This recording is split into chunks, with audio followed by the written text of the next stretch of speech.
নমস্কাৰ বন্ধুসকল, আপোনালোকক সকলোকে স্বাগতম জনাইছোঁ মোৰ চেনেল গেজেট চামিনালৈ। আজি আপোনালোকৰ মাজলৈ লৈ আহিলে এটা বিশেষ ভিডিঅ' যে সন্মুখত দুৰ্গা পূজা আহি আছে। আপোনালোকে অনলাইনৰ পৰা কিছুমান শ্বপিং কৰিব বিচাৰি আছে। ইয়াত অনলাইনত কোনটো ছাইটৰ পৰা শ্বপিং কৰিলে আপোনালোকে মানে প্ৰটেকশ্যন পাব, এইটো নিশ্চিতভাৱে আপোনালোকৰ বস্তুটো আপোনালোকৰ ঘৰত আহিব। আৰু যদি বস্তুটো কোনোভাৱে কিবা বেয়া ওলায় সেই বস্তুটো কেনেকৈ ৰিটাৰ্ণ কৰিব পাৰিব সেই বিষয়ে মই আজি আপোনালোকক আগলৈ ক'বলৈ গৈ আছোঁ। এপটোৰ বিষয়ে আৰু ভালকৈ ক'বলৈ গৈ আছোঁ। চ' প্ৰথমতে মোৰ চেনেলটো ছাবস্ক্ৰাইব কৰিব আৰু পাছৰ টিলিঙাটো অৱশ্যে বজাই দিব, কিয়নো আপোনালোকে টিলিঙাটো বজালে আমাৰ লেটেষ্ট আপডেট ভিডিঅ'বোৰ নটিফিকেশ্যন আপোনালোকে পাই থাকিব। চ' ধন্যবাদ, আপোনালোকে ভিডিঅ'টো সম্পূৰ্ণকৈ চাই থাকক।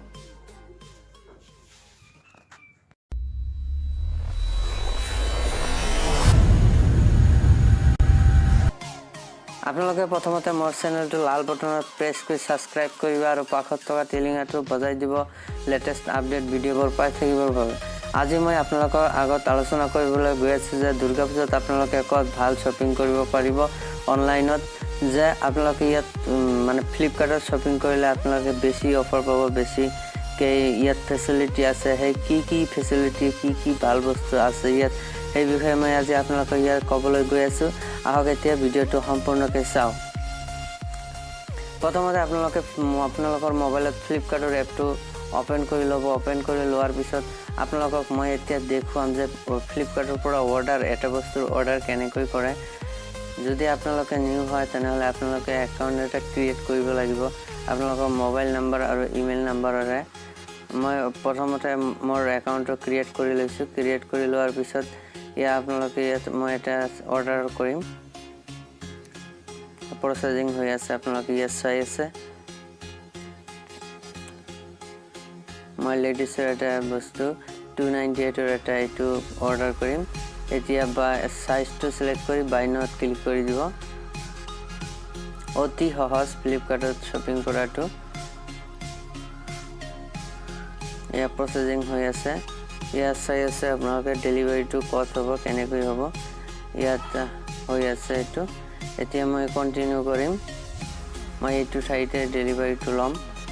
কণ্টিনিউ হৈ গ'ল। এতিয়া হ'ল আটাইতকৈ ভাল বস্তুটো ফ্লিপকাৰ্টৰ, যিটো হ'ল কেছ অন ডেলিভাৰী ছিষ্টেমটো। সেইটো আন কোনো যেনেকৈ এমাজনত এইটো নাই। কেছ অন ডেলিভাৰী এইটো কেৱল ফ্লিপকাৰ্টতে পাব। যে ইয়াত আপোনালোকে বস্তুটো হাতত পাব, তাৰপিছত ইয়াৰ টকাখিনি দিব লাগিব। সেইকাৰণে মই ভাবোঁ যে Flipkart is the best application of online shopping store. ইয়াত আপোনালোকে চাব পাৰিছে মই চিগমাটো ইয়াত দি দিলোঁ। এইটো আপোনালোকে যেনেদৰে আহে সেইটো তেনেদৰে ইয়াত দি দিব। ইয়াত চাইছে মোৰ অৰ্ডাৰটো প্লেচ হৈ গ'ল। মই এইটো প্ৰাইভেচিৰ কাৰণে অলপ ঢাকি দিছোঁ। এইটো আপোনালোকে বেয়া নাপাব, কাৰণ ইয়াত প্ৰাইভেচিটোৰ কথা আছে। আৰু এতিয়া মই আপোনালোকক দেখুৱাম যে এই বস্তুটো মোৰ নালাগে বা যিকোনো কাৰণত যিকোনো এটা অৰ্ডাৰ কেঞ্চেল কৰিব লাগে কেনেকৈ, সেইটো বস্তু আমি আজি দেখুৱাম আপোনালোকক। প্ৰথমতে ফ্লিপকাৰ্টৰ ছাইটত দেখিবলৈ পাব 3টা ডট আছে। এই ডটত ক্লিক কৰিব। ক্লিক কৰাৰ পিছত স্ক্ৰল কৰি তললৈ আহিব। আহি চাব যে মাই অৰ্ডাৰ বুলি এটা আছে। মাই অৰ্ডাৰত ক্লিক কৰি দিব। ক্লিক কৰি দিয়াৰ পিছত প্ৰচেছিং হৈ আছে।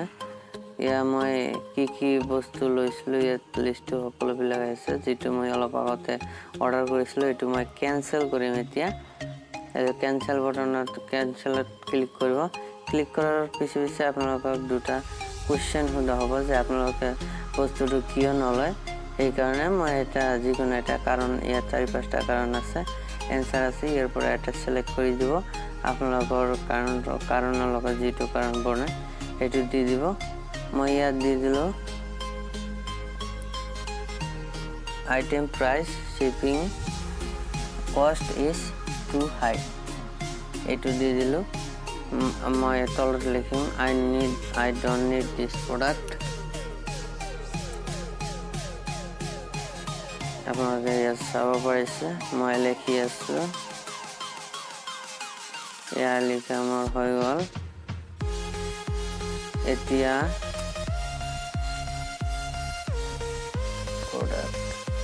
মই কণ্টিনিউত ক্লিক কৰিলোঁ আৰু এতিয়া ছাবমিটত ক্লিক কৰি দিয়ক। হৈ গ'ল আপোনালোকৰ অৰ্ডাৰ কেঞ্চেল। এতিয়া আপোনালোকক দেখুৱাম যে অৰ্ডাৰটো কেনচেল হ'ল নে নহ'ল। এটা ৰাইট চিহ্ন আহিছে, ৰাইট চিহ্নৰ তলত এটা বক্স আহিছে, বক্সত ক্লিক কৰিব। ইয়াত চাব পাৰিছে মোৰ অৰ্ডাৰটো অলৰেডি কেনচেল হৈ গ'ল।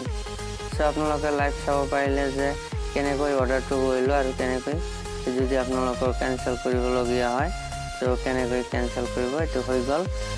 আৰু এতিয়া মই আপোনালোকক এটা বস্তু দেখুৱাবলৈ চেষ্টা কৰিম যে ইয়াৰ পৰা ৰিফাণ্ডিংটো কেনেকৈ কৰে। যে এটা বস্তু আপোনালোকে অৰ্ডাৰ কৰিলে সেইটো বস্তু বেয়া ওলাল বা আপোনালোকৰ পচন্দ নহ'ল বা অন্য কিবা এটা প্ৰডাক্ট আহিছে, যে ৰিফাণ্ডিং কেনেকৈ কৰিব মই এতিয়া আপোনালোকক জাষ্ট দেখাম। যে মই যোৱা কেইদিনমান আগতে এই বস্তুটো লৈছিলোঁ, বেটাৰী চাৰ্জাৰ ব্ৰষ্টিৰ। এইটো মই অৰ্ডাৰ কৰিছিলোঁ, এইটো বেয়া ওলাইছিল, সেইটো মই ৰিফাণ্ডিং কৰিলোঁ। জাষ্ট মোৰ একাউণ্টলৈ টকাটো সোমাই আহিলে। আপোনালোকে যদি বিচাৰে যে ৰিফাণ্ডিং কেনেকৈ কৰে আপোনালোকে নিশ্চয় কমেণ্ট কৰি জনাব। মই অৱশ্যই আপোনালোকক ভিডিঅ'টো কৰি দেখুৱাবলৈ চেষ্টা কৰিম।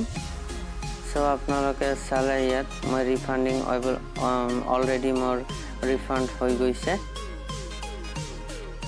এতিয়া এইটো হৈ গ'ল।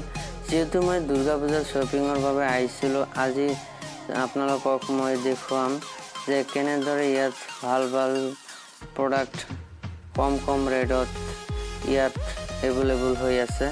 মই প্ৰথমতে দেখুৱাম ল'ৰাবোৰৰ বাবে টি চাৰ্ট। ইয়াত মই টি চাৰ্ট সকলো বস্তু ফ্লিপকাৰ্টত পায়, যদিও মই দুৰ্গা পূজাৰ শ্বপিঙৰ বাবে আহিছোঁ সেইকাৰণে মই টি চাৰ্ট ইয়াত ছিলেক্ট কৰি ল'লোঁ।